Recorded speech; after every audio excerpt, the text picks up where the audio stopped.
Hello नमस्कार प्रणाम। मैं अंकित आनंद आप सभी का फिर से आपका अपना यूट्यूब चैनल बायोलॉजी बिहार पे स्वागत है। और ऐसा नहीं बल्कि पूर्ण विश्वास है कि आप लोग बहुत अच्छे होंगे। मेरे वीडियो मेरे चैनल के साथ आप लोग हमेशा हैं। चलिए बहुत कम समय लेते अपने टॉपिक पे बात करते हैं। तो अगर हम लोग जो भाई पिछले वीडियो नहीं देखे हो तो इस वीडियो को देखने से पहले आप पिछले वीडियो पे जाके विजिट कीजिए, ठीक है ना, क्योंकि वहाँ अगर नहीं देखिएगा तो फिर यहाँ पे कुछ बाउंस करेगा, ठीक है। तो आप लोग प्लीज़ जाइए वहाँ पे विजिट कीजिए, ठीक है ना। उसके बाद यहाँ पे आइए, ठीक है। आइए हम लोग बात करते हैं। हम लोग पढ़ रहे थे पोषण। क्या पढ़ रहे थे भाई? पोषण, ठीक है। पोषण पढ़ रहे थे, न्यूट्रिशन पढ़ रहे थे, ठीक है। अगर पोषण में मैं बोलूँ तो भाई इस चैप्टर में मुख्य रूप से आपको 3 बात पढ़नी है। पोषण क्या होता है, कितने प्रकार का होता है, हम ये बात बता चुके हैं, ठीक है। आप पिछले वीडियो में जाके विजिट कीजिए, ठीक है। हम यहाँ पे डायरेक्ट आते हैं अपने टॉपिक पे। अगर पोषण को हम सिंपल बना के इस चैप्टर को देखें तो इस चैप्टर के अंतर्गत 3 बात पढ़नी है। क्या बात पढ़नी है भाई? 3 बात। उसमें पहली बात आपको पढ़ने के लिए मिलेगा अमीबा में पोषण, अमीबा में पोषण, ठीक है। और जो दूसरी बात आपको पढ़नी है वो पढ़ना है मानव में पोषण, मानव में पोषण, ठीक है। और आपका तीसरी बात जो मिलेगा भाई पढ़ने के लिए वो मिलेगा पेड़ पौधों में पोषण, पेड़ पौधों में पोषण। अगर हम इस चैप्टर को देखें आसान भाषा में तो इस चैप्टर में मुख्य रूप से 3 बात पढ़नी है। और वो तीनों बात कौन कौन है उस बात पे गौर कीजिए। आपका पहला है अमीबा में पोषण टॉपिक, दूसरा मानव में पोषण और तीसरा है पेड़ पौधों में पोषण। ये 3 को टॉपिक आपको पढ़ना है इस चैप्टर में, ठीक है। तो हम लोग बारी बारी से अपने टॉपिक पे बात करते हैं। तो ये 2 को छोड़ के पहली पे आते हैं हम लोग, ठीक है ना। और जो हमारा पहला टॉपिक होगा अमीबा में पोषण, उस पर बात करेंगे। देखिए अमीबा में पोषण क्या होता है, कैसे होता है, इस बात पे गौर कीजिएगा। तो अमीबा में पोषण समझने से पहले आप एक बात समझिए, अमीबा के बारे में 2-4 बात जानिए, ठीक है। तो अमीबा को अगर हम बारे में बोले, पहली बात, अमीबा अनिश्चित आकृति का एक जीव है। अनिश्चित आकृति, ठीक है, अनिश्चित आकृति का एक जीव होता है। बात पे गौर कीजिए, बहुत अच्छा सा पॉइंट है, ठीक है ना। अमीबा के बारे में बोल रहे हैं, पहला पॉइंट वो बोल रहे हैं भाई कि अमीबा अनिश्चित आकृति का एक कोशिकीय जीव होता है। दूसरा बात बोल रहे हैं एक कोशिकीय जीव, एक कोशिकीय जीव होता है। 2 बात पे गौर कीजिए पहले, ठीक है। अमीबा, पहली बात कि अमीबा अनिश्चित आकृति का जीव होता है जो एक कोशिकीय होता है, ठीक है। अनिश्चित आकृति कहने का मतलब इसका आकार कोई मतलब एक अपना आकार नहीं होता है, ठीक है। वो अपना आकार हमेशा हर पल चेंज करते रहता है, ठीक है। एक कोशिकीय कहने का मतलब इसमें सिर्फ और सिर्फ एक कोशिका होता है, ठीक है। अर्थात एक कोशिका होने की वजह से इसमें हम लोग के जैसा पोषण तंत्र या पाचन तंत्र, डाइजेस्टिव सिस्टम विकसित नहीं होता, ठीक है। बहुत छोटा सा जीव होता है जिसको हम लोग नग्न आंखों से देख नहीं सकते, अर्थात यह सूक्ष्म जीव होता है। कोई दिक्कत, ठीक है। तो आगे बढ़िए, ये 2 बात समझ में आया। आप किसी भी आकृति का बना दीजिए, अगर इसको आप बोल दिए कि अमीबा हो गया तो मान लीजिए अमीबा हो गया, ठीक है। आप किसी भी आकृति का अगर बना के डायग्राम अगर आप दर्शा दीजिए और इसका नाम दीजिए कि ये आपका अमीबा है तो अमीबा है, ठीक है। बाकी अब जाके लैब में देखिएगा, ठीक है ना, माइक्रोस्कोप से, ठीक है। बात को समझिएगा, ये मान लीजिए अमीबा है, ठीक है। अमीबा के बीच में केंद्रक है, कोई चीज़ केंद्रक है, ठीक है। अमीबा के बीच में केंद्रक होता है। अब बात पे गौर कीजिएगा, पोषण कैसे उस बात पे हम लोग बात कर रहे हैं, ठीक है। तो ये आपका केंद्रक हो गया, ये आपका अमीबा पूरा अगर देखें भाई तो अमीबा हो गया, ठीक है। अमीबा में अंदर देखिए, अगर अमीबा के शारीरिक संरचना की बात कीजिएगा तो इसका जो बाहरी अंग होता है भाई इसको बोलते हैं कूटपाद। कौन पाद जी? कूटपाद। बात पे गौर कीजिएगा, अमीबा का जो बाहरी भाग होता है उसको लोग बोलते हैं कूटपाद, ठीक है। ये बीच में आपका केंद्रक दिख रहा है, कौन दिख रहा है भाई? केंद्रक दिख रहा है, ठीक है। और ये जो है आपका रसधानी हो गया, क्या हो गया जी? रसधानी, रसधानी। ध्यान दीजिएगा, तीनों हम बात बता रहे हैं भाई।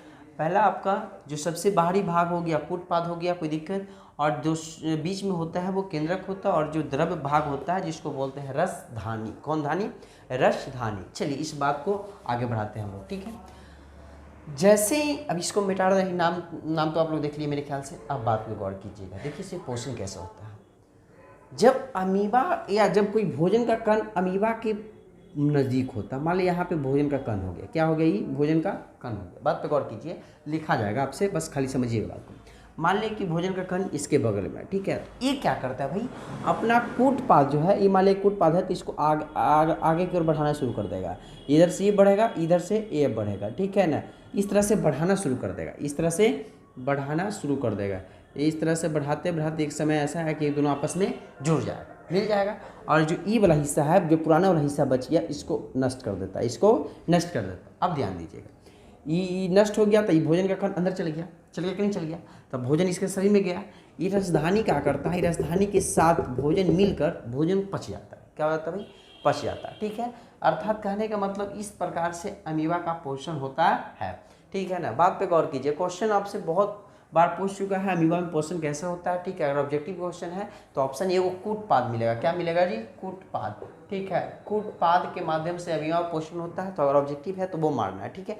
अगर सब्जेक्टिव की बात रहा कि क्वेश्चन दिया कि अमीबा में पोषण कैसा होता है, वर्णन करें या टिप्पणी लिखें, तो इस बात को कैसे लिखना वो बात सुनिएगा, ठीक है। हम बोल रहे हैं एक बार, अब पहले 2-4 लाइन लिखना है। अगर क्वेश्चन ऐसा पूछेगा तो मान लीजिए 4-5 नंबर से कम में क्वेश्चन पूछेगा भाई। अब एक ऑब्जेक्टिव पूछेगा तो भाई एक लाइन में आंसर होगा कूटपाद, एक शब्द में आंसर होगा, ठीक है।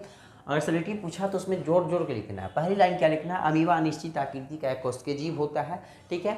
जो एक कोशिकीय होता है, जब भोजन का कण इसके काफ़ी नज़दीक होता है तो इसका अग्रभाग आगे की ओर बढ़कर भोजन को अपने रसधानी में मिला लेता है, जहाँ पे भोजन रसधानी के साथ मिलकर पूर्ण रूप से पाचन हो जाता है, ठीक है। अब बात पे गौर कीजिएगा, मान लिया कि भोजन रसधानी के साथ मिल गया, ये अंदर पच गया। अब पचला के बाद जो अवशिष्ट पदार्थ है उस पर आइएगा, ठीक है। पचा तो फिर अवशिष्ट पदार्थ हो बनेगा, ठीक है। अवशिष्ट पदार्थ है, ये क्या करता है, मान लिया कि किसी भी हिस्सा से आके कर शरीर के किसी भी हिस्सा से आकर चिपक जाएगा, कुछ होगा बुआ, चिपक जाएगा भाई, ठीक है ना। ये सट जाता है, और सटला के बाद ही क्या करेगा, इसका जो ई वाला भाग होगा, ई वाला सबसे अगला भाग, ये छोटा अंदर की ओर धंसना शुरू हो जाएगा। अंदर की ओर धंसते धंसते धंसते ला के अपने आप में मिला देगा, और ये देखिए यहाँ से हटा देगा, यहाँ से हटा दिए। अब देखिए भोजन का कण बाहर हो गया, सॉरी अवशिष्ट पदार्थ बाहर हो गया कि नहीं हो गया। तो ये पूरा सिस्टम के तहत अमीबा में पोषण होता है, ठीक है। आपको फिगर के माध्यम से लिखा हुआ, ठीक है ना, आपको नोट्स में है, आप वहाँ से PDF जाकर डाउनलोड कीजिए, वहाँ आपको फुली एकदम पूरा इसका आंसर लिखा हुआ है, ठीक है ना। आप टेलीग्राम ग्रुप ज्वाइन कीजिए, वहाँ आपको पूरा ये चीज़ मिलेगा, कैसे क्या होता है माध्यम से हर मतलब स्टेप बाय स्टेप फिगर बना के समझाया गया। उसके बाद लेक्चर लिखा हुआ है, आप वहाँ से देख सकते हो। हम यहाँ पे समझा दिए, आपको मेरे ख्याल से समझ में आ गया हो, कोई दिक्कत। तो ये पहली बात था, ठीक है, ये पहली पॉइंट आपका, कोई दिक्कत नहीं है, कोई प्रॉब्लम नहीं है, आगे बढ़े। चलिए ठीक, आगे क्यों बढ़ते हैं लोग।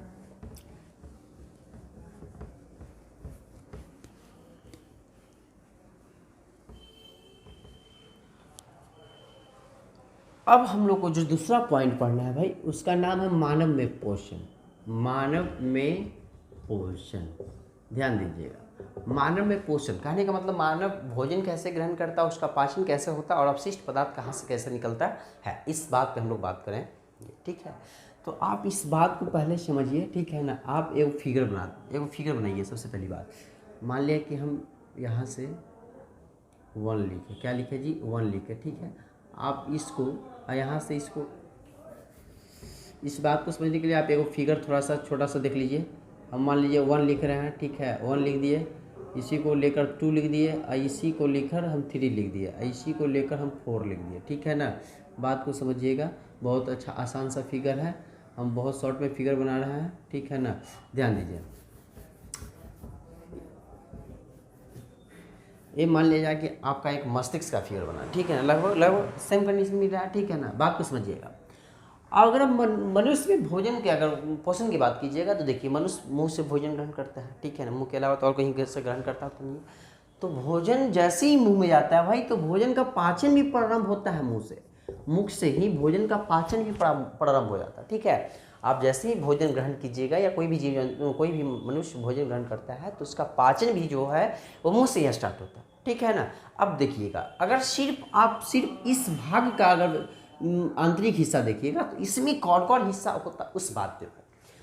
तो देखिए, ये भी क्वेश्चन बड़ा बीबीआई है। क्वेश्चन क्या पूछेगा, अगर क्वेश्चन पूछता है कि मनुष्य में भोजन का पाचन कहाँ से प्रारंभ होता है, तो मनुष्य में भोजन का पाचन मुख से ही प्रारंभ होता है, ठीक है। कहाँ से जी, मुख से ही प्रारंभ होता है। अर्थात कहने का मतलब भोजन जैसे ही मुंह में जाता है, उसका पाचन क्रिया स्टार्ट हो जाता है, यहीं से पाचन होना शुरू हो जाता है। वो होता क्या है, किसके मदद से होता, उस बात पे गौर कीजिए। अगर सिर्फ हम लोग मुंह की बात करते हैं, तो मुंह के अंदर देखिए क्या क्या होता है। आप मुंह में अंदर जाइएगा तो सबसे पहले आपको मिलेगा क्या भाई, दांत मिलेगा। क्या मिलेगा जी, दांत, ठीक है। दूसरा क्या मिलेगा भाई, दूसरा मिलेगा लार ग्रंथि। कौन ग्रंथि जी? लार ग्रंथि। और तीसरा पार्ट्स आपको मिलेगा क्या भाई? वो मिलेगा आपको जीभ। क्या मिलेगा जी? जीभ। ठीक है, ये 3 चीज़ आपको इस मुंह के अंदर मिलेगा। ठीक है, ये तीनों बहुत योगदान देता है भोजन के पाचन में। वो क्या होता है मैं बताता हूँ। गौर कीजिए, अगर भोजन मुंह में जाता है तो सबसे पहले दांत उसका काम करता है। क्या करता है? दांत क्या करता है भाई?